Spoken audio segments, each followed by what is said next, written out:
Millions across America interrupted their channel surfing routines to tune into tonight's State of the Union address. 22 days after President Obama's inauguration, the two-time commander-in-chief now shared his vision on where the country stands and where it's headed. ABC's new White House correspondent Jim Avila has the latest. There were fist bumps on the way in. The president congratulating Illinois Senator Mark Kirk for returning to the Senate after a stroke. And then a shock. Vice President Joe Biden in glasses, unable to wear his contacts because of a scratched cornea. But for many, the speech itself failed to get really interesting until the final 7 minutes, when President Obama rode the emotion of ribbons, green, black, and white, worn by more than 40 victims of gun violence, including former Arizona Congresswoman Gabby Giffords, emphatically calling on Congress to at least call a vote on gun control. Gabby Giffords deserves a vote. The families of Newtown deserve a vote. The families of Aurora deserve a vote.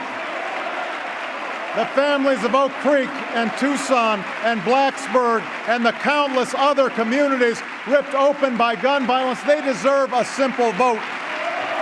But this was a president who heard whispers that he forgot the economy in his second inaugural, emphasizing that despite all the issues that have been thrust upon him, from North Korea testing nuclear weapons, provocations of the sort we saw last night will only further isolate them, to a mad gunman invading a country school, it is the economy that will dominate Barack Obama's second term. A growing economy that creates good middle-class jobs, that must be the North Star that guides our efforts.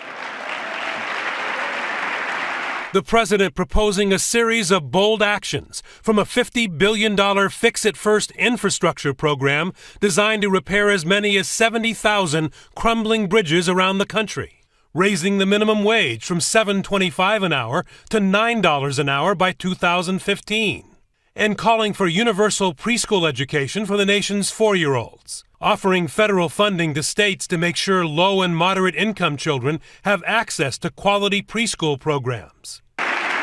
It is our unfinished task to restore the basic bargain that built this country. The idea that if you work hard and meet your responsibilities, you can get ahead, no matter where you come from, no matter what you look like or who you love.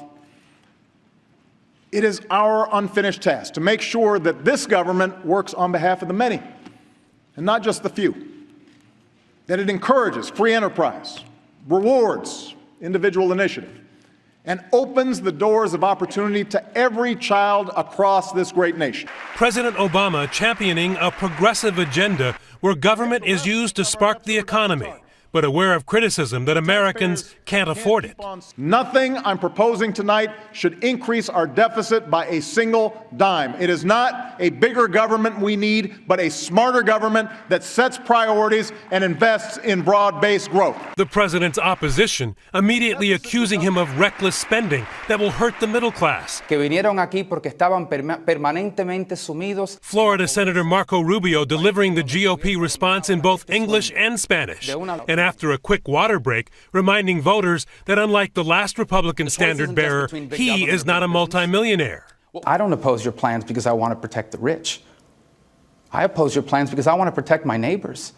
There were nods to foreign policy, an official announcement of Afghanistan troop withdrawals, 34,000 troops out by February 2014, effectively ending the Afghanistan war. But in the end, while the economy took up most of the debate and speech time, it is the wounded in the hall who will be remembered. It's the end that we're going to remember because of the people in the room and the way he created that arc about give it a vote, give it a vote. I think that's what we're going to remember most out of the speech.